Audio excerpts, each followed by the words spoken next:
He has cholera. I'm so sorry.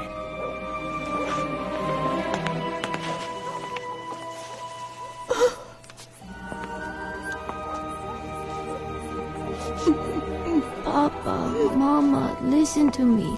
I had a dream about the future.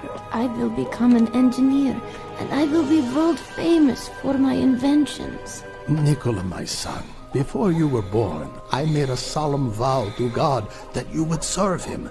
If he heals you, you will become a priest. Papa, please. I know I will recover if I become an engineer, and then everything will work out for the best.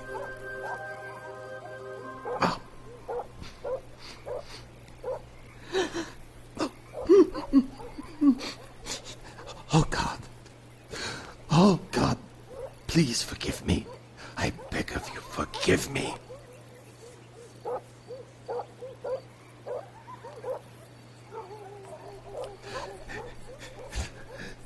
Yes. Fine. You can be whatever you want to be. I give you my blessing.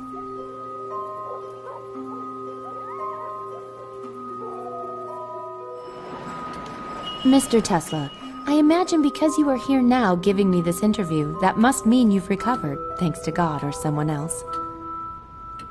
Yes, to the complete surprise of everyone in my village, I made a complete recovery in just a few days.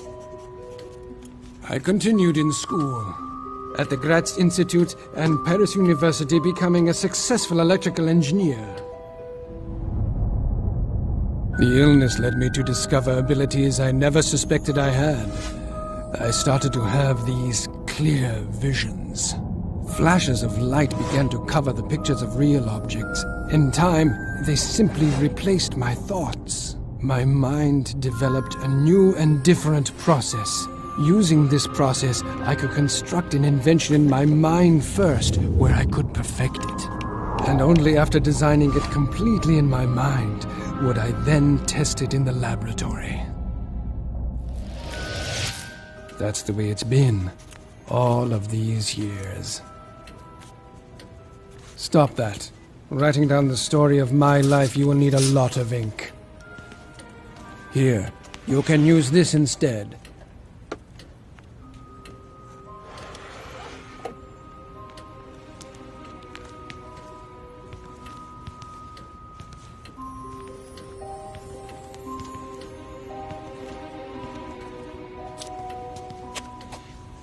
This is a device for recording sound.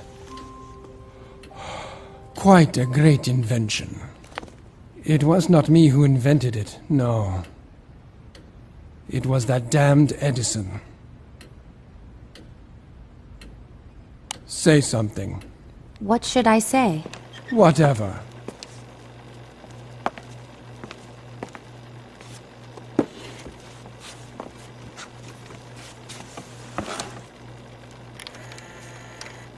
Say something. What should I say? Whatever. Now, let's start from the beginning. I first met Edison in Paris in the year 1882. I met him because of inept engineers. The Continental Company owned by Edison couldn't finish the construction of a power plant. A plant for the Strasbourg railway station. They promised to pay me $25,000 if I was able to figure out what the problem was. I managed not only to find the defect, but fix it. By spring 1884, the power plant was working. But when the time came to collect the $25,000 they promised me, the board of Continental refused to pay me. They told me that I had merely been a consultant to them. What crooks! I resigned at once. Well, I heard that you actually worked for Edison again after that. Yes, I was a young, vain fool. That first time should have taught me not to get involved with Edison again. I was even offered a chance to go to Russia at that time. I am Serbian. For me, it was more natural to become a Russian than an American. But Charles Batchelor from the Continental Company persuaded me. And you know what he had to say? He said he knew only two geniuses in the whole world, me and Edison. He promised me the chief engineer position of his company in America. He compared me to the great Edison, who was an idol to me.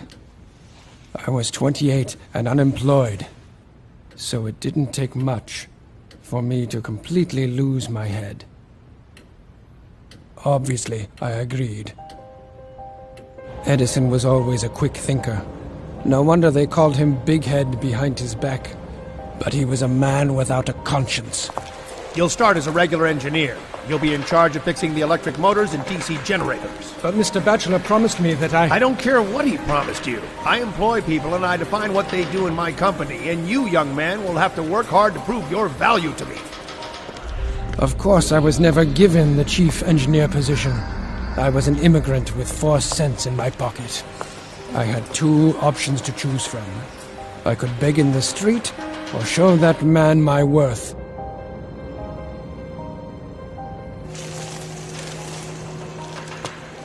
I began to work like a man possessed. For 6 months I worked myself to death repairing DC electric motors 18 to 20 hours a day. But the more I worked, the more I understood that direct current was not perfect at all. So I started to design my own concept of a motor which would be able to produce a new kind of current. Alternating current. As opposed to Edison's preference, direct current, alternating current is changing its magnitude and direction all the time. These changes are called the frequency. But the most important difference between AC and DC is that the direct current power plant using the usual voltage can transmit electricity effectively really no more than 1 mile. This means that in order to illuminate New York using direct current power plants, we had to build a huge network of local stations. But with alternating current, this would not be the case. Using AC to illuminate New York, we needed only one big power plant.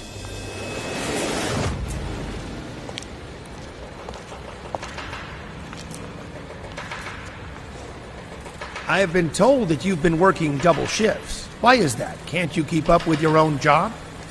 I can. But I'm also working on the AC machine as well. But AC makes no sense. My DC generator works perfectly. Well, not quite. Show me.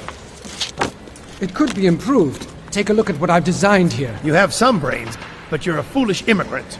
Now hear this. If somehow your crazy ideas can manage to improve my inventions, I will pay you $50,000. Understand? I'll do it.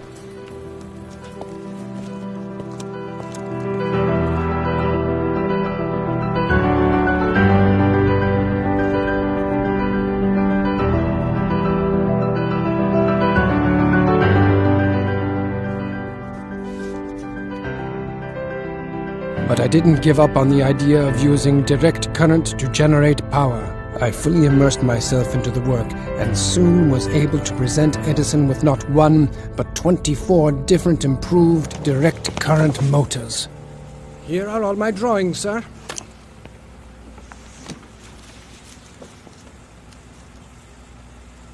Not bad. That is, not bad for an immigrant. So when will I be getting my $50,000? 50,000? Young man, you don't seem to understand American humor. Taking into account your efforts, I'm willing to increase your salary from $18 a week to, let's say, $26 a week.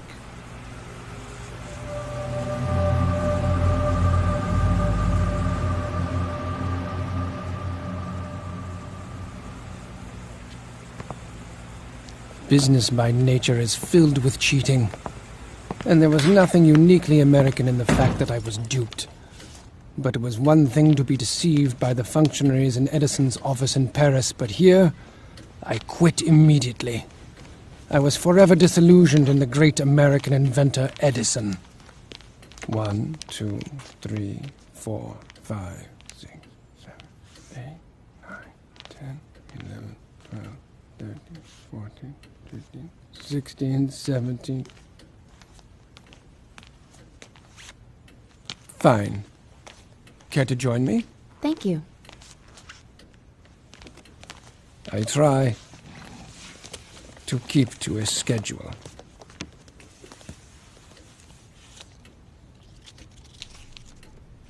Well, even after you left working for Edison, he said many times that you were only an imitator, that you were unoriginal. Imitator? Not quite. I was always his opponent. I always made other choices. Consider the war of currents. I must admit the 2 years after I left Edison were very hard. I had not a penny to my name. I never took money too seriously. I never did, except for at that terrible time. At that time, I worshipped every penny. My breakfast cost 4 cents. My dinner cost the same. And sleeping on a floor at night cost me 5 cents. This lasted for a year. In order to earn my living, I had to find part-time jobs. Day laborer, porter, digger of ditches. I lived for the moment. I had no money to think about tomorrow. When autumn came, I rented a single bed in a common room for 10 cents a night.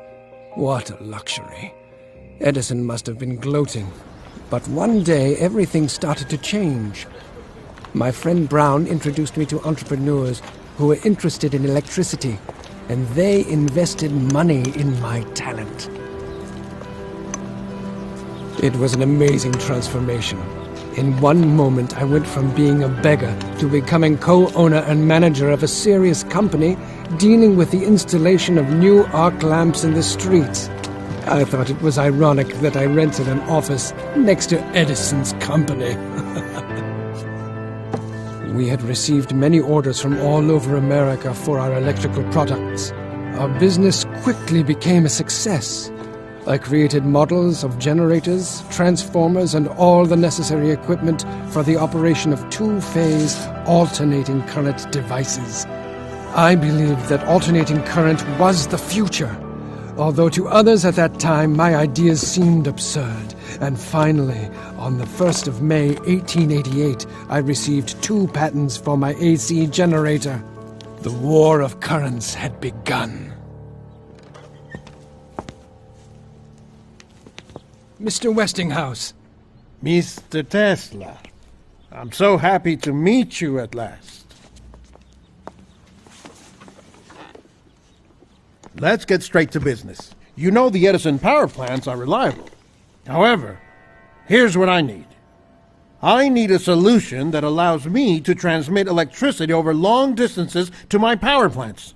So, you see, currently I am looking for a better engineering solution. Well, I have some ideas here.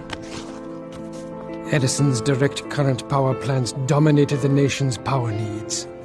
By 1887, almost 100 DC power stations were operating in America. Direct current has no frequency and doesn't change direction. DC generators can be connected much more easily and were more convenient for accumulating stations, but the DC has one huge disadvantage.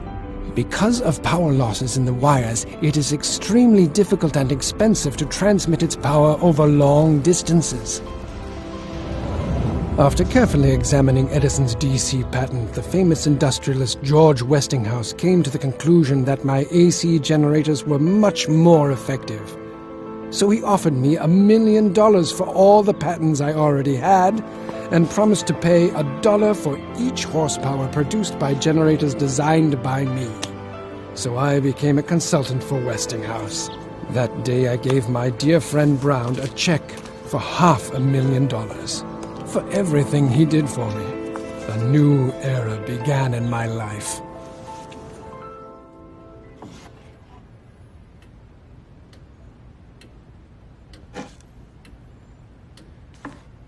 Alternating current is perfect. It is so pure and beautiful.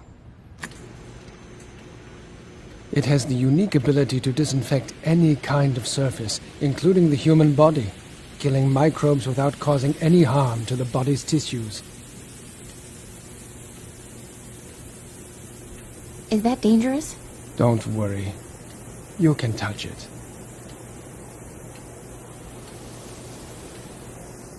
Go ahead.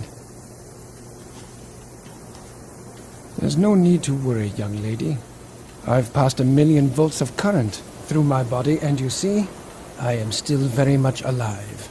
If the frequency is above 700 hertz, the current simply flows over your body. Isn't it wonderful?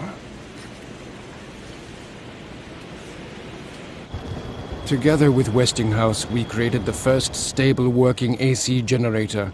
Finally, Edison realized that his reign as the electricity king was coming to an end. Sir, a letter for Mr. Tesla.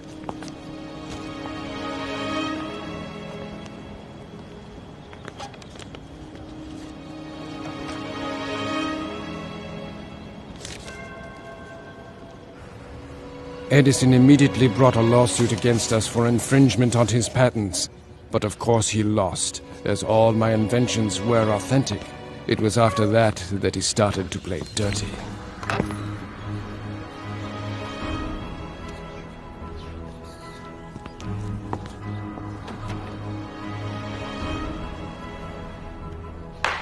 At Edison's instigation, a new type of execution was adopted, the electric chair.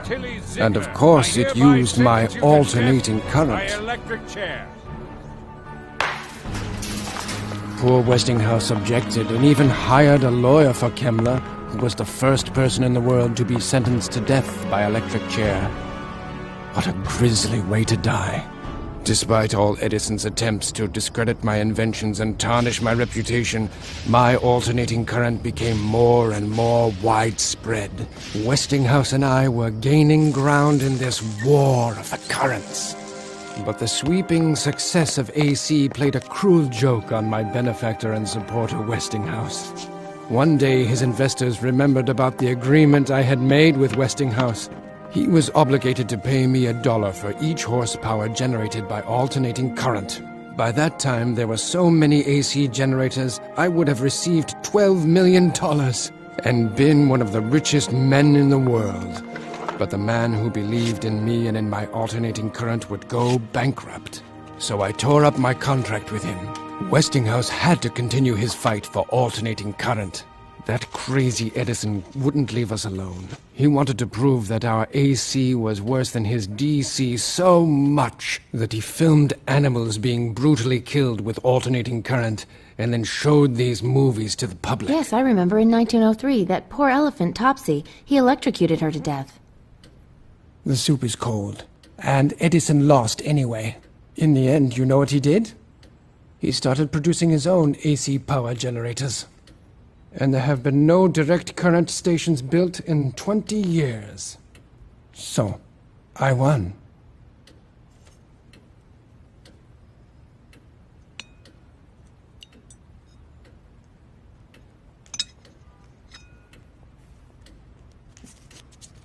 $320 milliliters.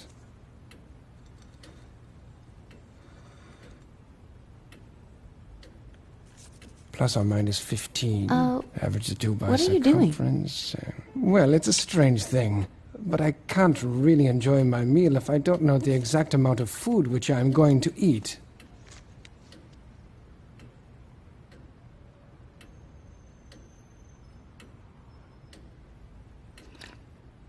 As for Edison, I have never seen him again. Never. Even after he burned my laboratory. You mean the fire on Fifth Avenue? Many speculated it could have been sabotage. Even at that time, people were asking which of your employees were bribed by Edison. Do you know how it came to this? For 7 years, I worked in my laboratory studying magnetic fields and high-frequency currents. It was a productive period for me. As a result of my work, I received many patents, almost as many as Edison. As a result, the American Institute of Electrical Engineers invited me to lecture about my achievements in front of the most prominent electrical engineers of that time. I lit lamps simply by putting them in an alternating electromagnetic field. I showed how to transmit electricity without wires. I sent out lightning and used my hands to pass a current of 1,000,000 volts through my body. It was a huge success. I received a great ovation, and for the first time was called by my peers a man of the future. They offered me Faraday's chair, saying that since his death, no one else had been worthy to sit in it. Then they let me sip the whiskey from Faraday's cherished bottle. It was a great honor. Edison, of course, could not stand them recognizing me. On the 13th of March, 1895, there was a fire in my laboratory on South Fifth Avenue. All of my property was burned, as well as all the records for the last 10 years. As a result of the fire, I went completely bankrupt. Of course, Edison was not so stupid as to leave any evidence that he was behind the fire. But who else could have benefited from this? Within half a year, my business began to thrive again. Instead of starting from the beginning to rebuild what I had created, I restored everything from memory. Thanks to me, Westinghouse triumphed over Edison, winning a huge contract for the construction of a hydroelectric power plant at Niagara Falls. The newly formed company of Niagara Falls invested $100,000 in my research.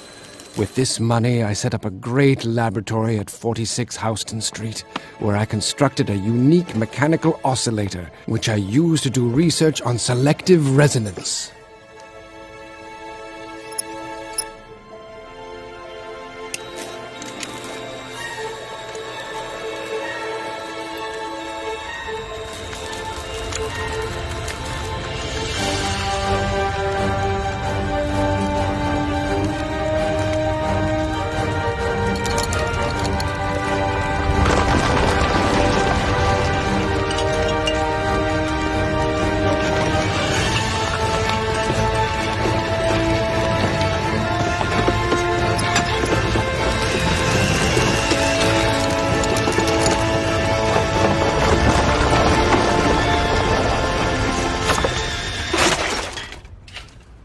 I could destroy the Brooklyn Bridge in a couple of minutes. That's what selective resonance means. It's possible to destroy any object You choose with a stationary uniform vibration.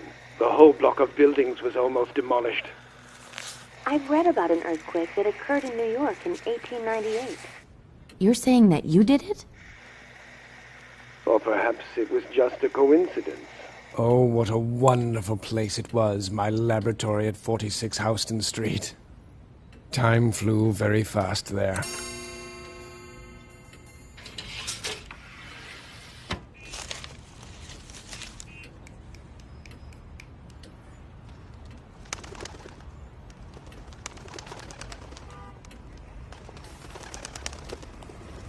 I envy the pigeons. They do not need to play stupid human games. They just spread their wings and fly away whenever they want. Without any regret. I don't like people. But I heard rumors about the elaborate parties which you used to organize. Yes, I threw...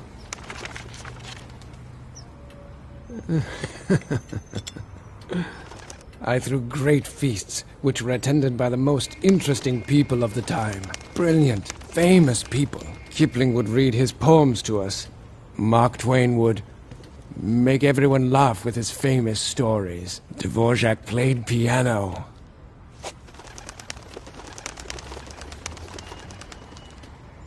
And then I would take them all to my laboratory. I showed various interesting experiments, and we talked about the future of science. Those evenings were unforgettable. I met most of these people thanks to my friendship with Robert Johnson, the chief editor of Century magazine, and his wife, Catherine. Catherine and I became great friends because we shared a great love of poetry. I never met a woman with such exquisite literary taste. Together, she and I even translated and published a collection of Serbian poetry. But the poetry we were most impressed by were the poems of Jovan Zmaj.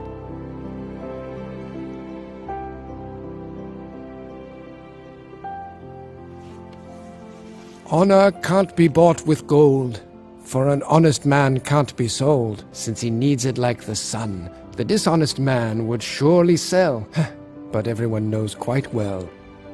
As for honor, he has none. Yes, Robert was a dear friend of mine. And as for Catherine, oh, I loved her as much as a man can love a woman. And she loved me, but she was my good friend's wife. I've heard that once you saved Robert Johnson's life by persuading him to cancel a train trip, the train he would have been on crashed. I don't know what surprises me more, the fact that you predicted the train crash or that you actually saved the life of your rival, meaning you gave up your chance to be with Catherine. You must remember Robert was a friend of mine. As for that train crash, knowing it would happen was not unusual for me. I could always foresee the future, but not everyone believed me. I begged my friend and patron, Colonel Astor, not to board the Titanic, but he didn't follow my advice. How sad. Or maybe it was just a coincidence. Speaking of him, I've heard that Colonel Astor, who was the owner of the Waldorf Astoria hotels, was the one who gave you $30,000 for your research in Colorado Springs. That is not quite true. Mr. Astor financed some businessmen from a local electric company in Colorado Springs who were researching the electric potential of thunderstorms. It was they who invited me there. The fact that Colorado Springs is located in a zone of strong geomagnetic activity intrigued me. What this means is there are more thunderstorms in that area than there is sunshine. The local engineers wanted to know if there is any way to accumulate the energy produced by lightning strikes and then use it. Of course, I could not pass up a chance to participate in such a unique experiment. The laboratory I built there was ideal. I put up a sign there saying, "Abandon all hope, ye who enter here," and began to do my geomagnetic research. In the center of my lab, I built this massive transformer. One end of its primary winding was grounded, and the other end I raised to a great height. As a result, this device was able to store energy and produce a lightning-like current of several million volts and a frequency of 150,000 hertz. But I wanted more. I wanted to know whether this technology could transmit energy wirelessly over long distances using the ground as a transmitter. Not far from the lab, I put 200 bulbs in the ground and waited for a storm. As soon as the ball at the top of the mast was struck by lightning, my laboratory came to life. The transformer collected the lightning energy and threw it into the atmosphere with triple force.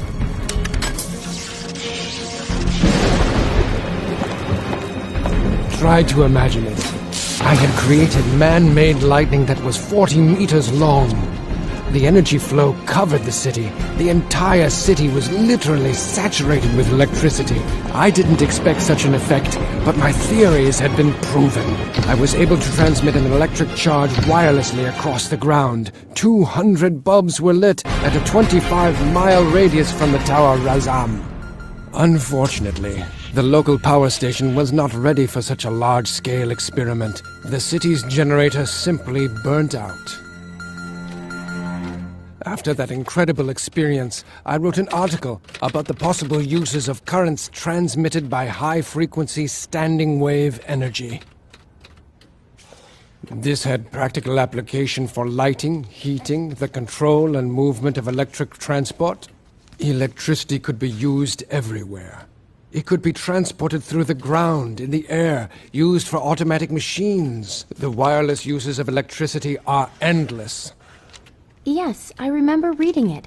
There were so many fantastic predictions. How to harness energy from the sun. Aluminum, the metal of the future. Using the Earth's internal heat. Transfer of electric power anywhere in the world without the use of wires. Interplanetary radio communications.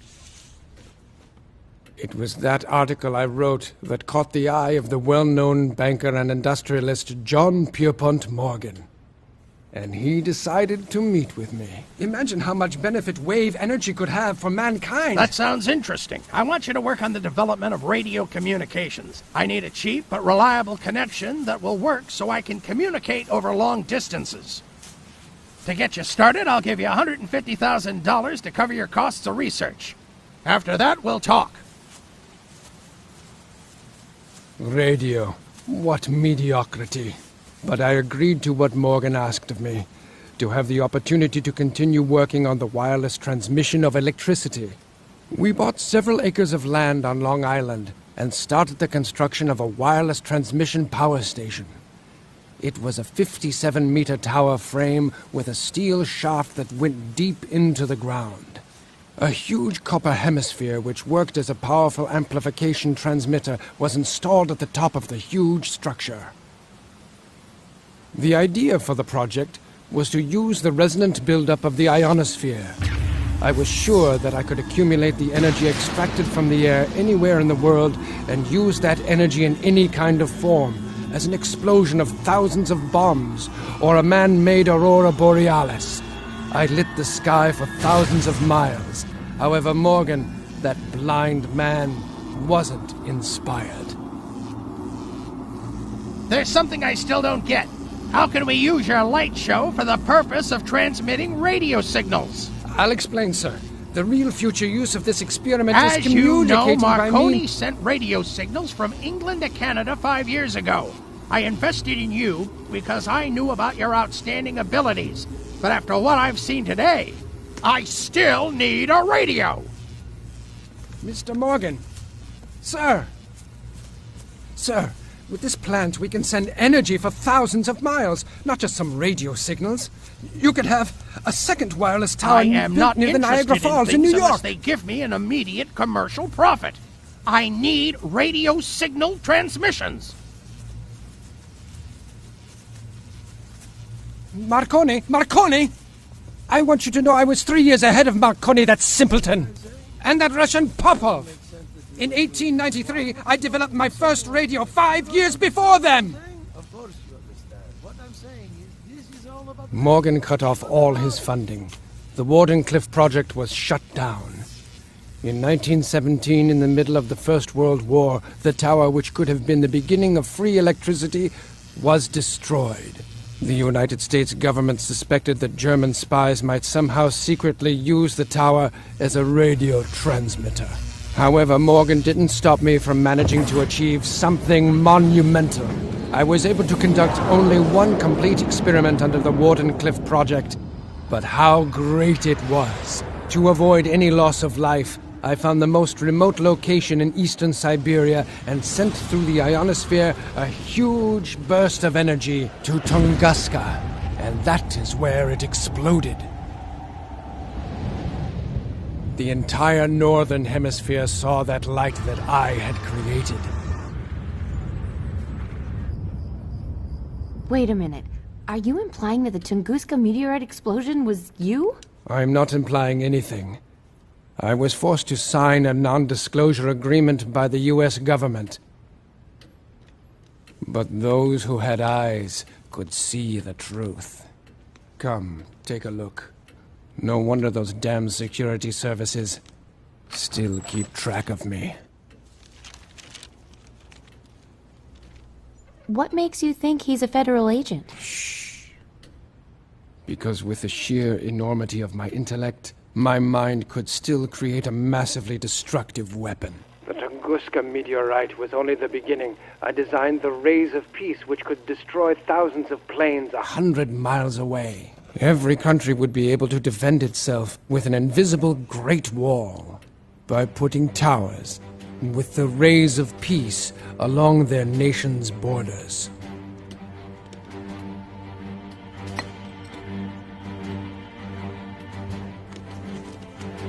Of course, the military would give anything to get their hands on my rays of peace, so they could turn them into rays of death.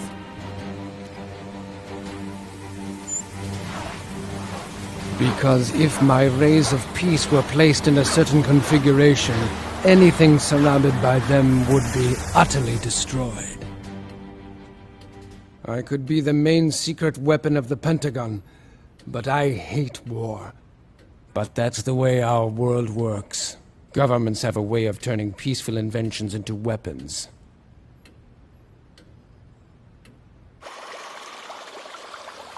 I was the one who invented the ability to control ships and airplanes by radio frequency. I introduced the first radio-controlled ship in 1898 during the New York Electrical Exhibition. Once I had perfected this technology, I brought about the era of larger, more practical toys.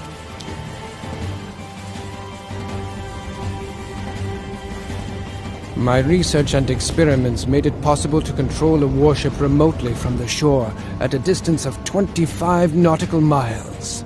You see, it's really quite simple. Continuous control is possible via an automatically received signal of disparity between the desired and present location of the ship you're controlling, so you can make any object move to wherever you want. Naturally, the military immediately seized on the opportunity to control warships using radio waves. Since that time, the Pentagon has kept their eye on me. It is impossible to refuse them. At their request, I invented a radar locator to detect enemy submarines. Originally, I designed this instrument to search for minerals. I had other great ideas they could use. I was able to generate powerful electromagnetic fields that bend light and radio waves around any object, making the object completely invisible. This project was called Rainbow, but I doubt whether you have ever heard of it. The military can keep its secrets. I hate the military. They enjoy spilling blood too much. I'd really like to do something for ordinary people. But regrettably, they're not ready for my inventions.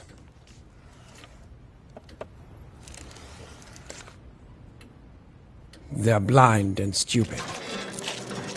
Once I decided to prove to the general public that energy is present in the air, so I designed and assembled an 80-horsepower alternating current electric motor. Then I installed it in a new car, replacing the gasoline engine as its power source. My electric motor functioned flawlessly for an entire week without an additional power source. It also accelerated the car up to a speed of 150 kilometers per hour. But to my great surprise, none of the entrepreneurs or the public were interested in my invention. It was astounding. Was there really no one who would be interested in something that cannot be sold? Because people would never have to pay for energy from the air. At that time, a couple of newspapers published articles accusing me of having connections with the evil spirit. This deeply offended me. I took my motor and never again showed it to anyone. When I lie quiet in bed at ease, then let my time be done, if you fool me with flatteries. Till my own self's a joy to me, if you snare me with luxury. Let that be the last day I see. Goethe. Right. The scene where Faust sells his soul to Mephistopheles. So you have no connections to dark forces?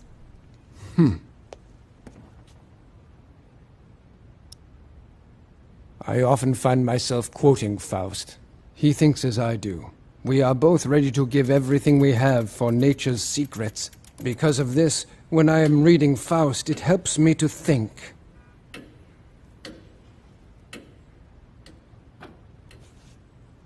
My greatest inventions were born while I was engrossed in poetry. In 1915, the Nobel Committee even wanted to give me the Nobel Prize in Physics, but I refused it. The reason? They wanted me to share it with Edison.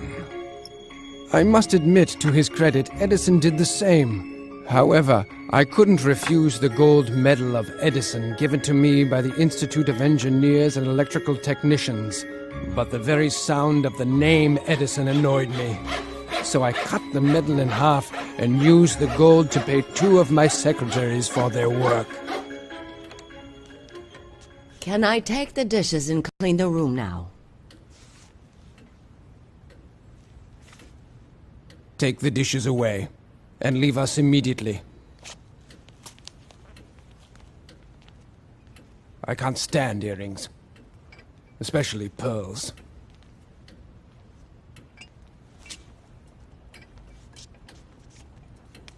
Those earrings have fake pearls. Good for her. The only way I could enjoy talking to such women would be by radio. as if they were aliens. But aliens don't exist. If they did, I'd give anything to be the one to interview them. They do exist. I have talked to them.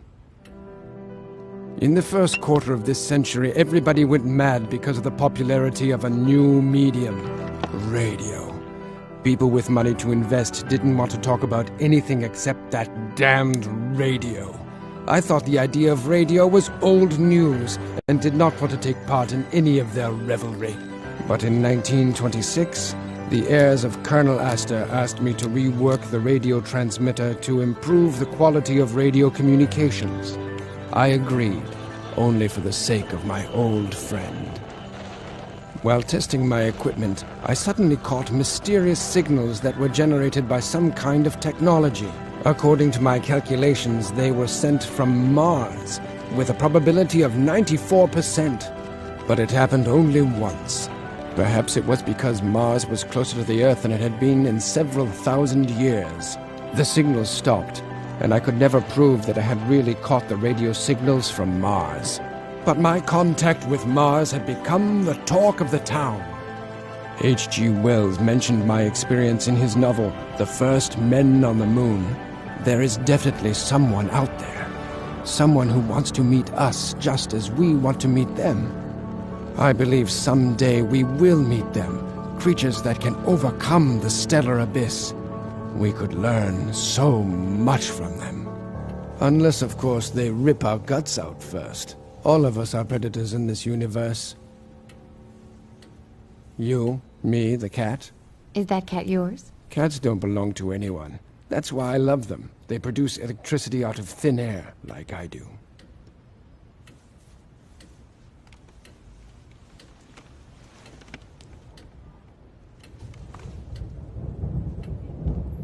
And like myself, cats have a free spirit.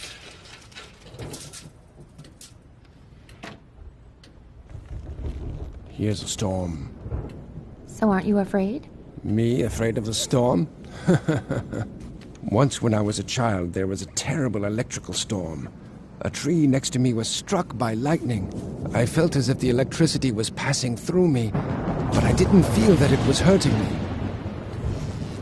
That's why I feel like I'm part of the storm when it arrives. I don't need a generator to produce power. I understand the greatest mysteries of existence. I can control the energy of the universe. I possess that kind of power.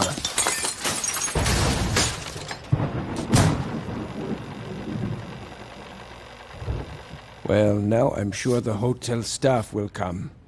And the bill will come to about $200. Excuse me, sir. Can you explain this mess you created? I'll pay for it.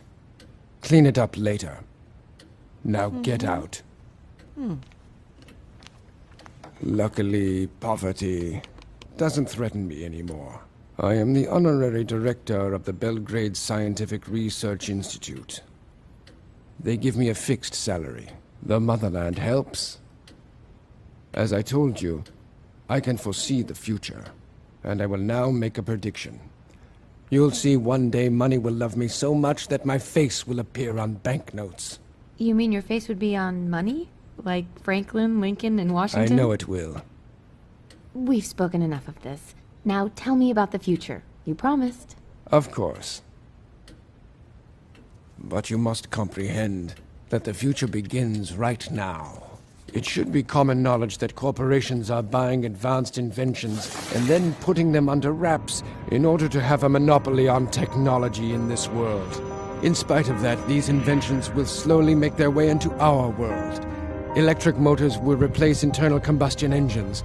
People will talk across great distances using personal radios. Electronic calculation devices will be carried in a suitcase. There will even be a unified information system throughout the world. It will be possible to send any information wirelessly anywhere. And energy too.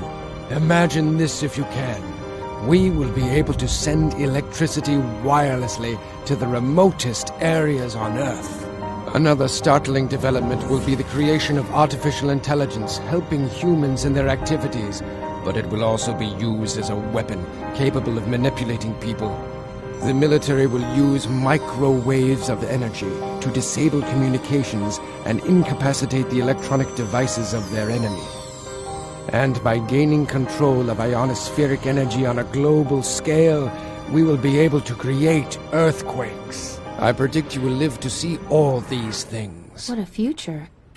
A terrible and great time is waiting for us. For you, but I won't see it.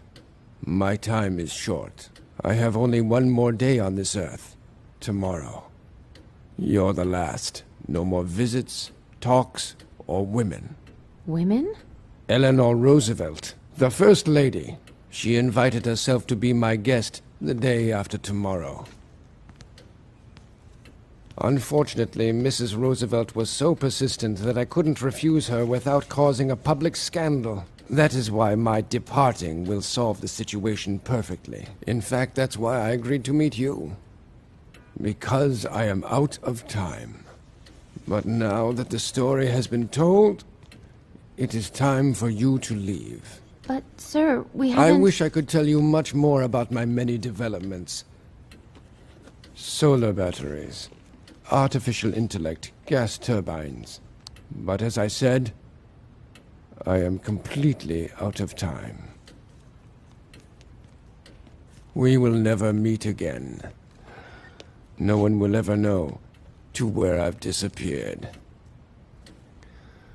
But, sir, Not another word. Just go. What a pity. You'll never have the opportunity to use all the things you heard from me.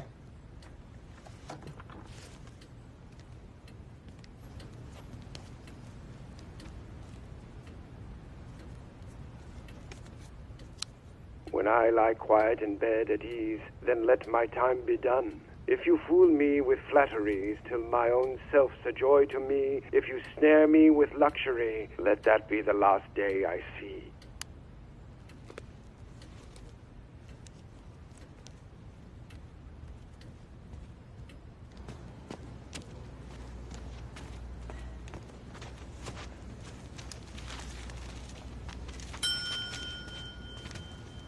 I'll take that tape recorder you have, please. What gives you the right to demand this of me? I'm protected by U.S. law under the Freedom of Information. Actually, that's not true, ma'am. Everything this man produces is considered property of the U.S. government and subject to seizure. So please, don't make things more complicated for yourself. Now I have a warning for you. If you tell anyone about this, you'll be imprisoned in Leavenworth the rest of your life. Understand, ma'am?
Pardon me, but what has happened to Mr. Tesla? Mr. Tesla?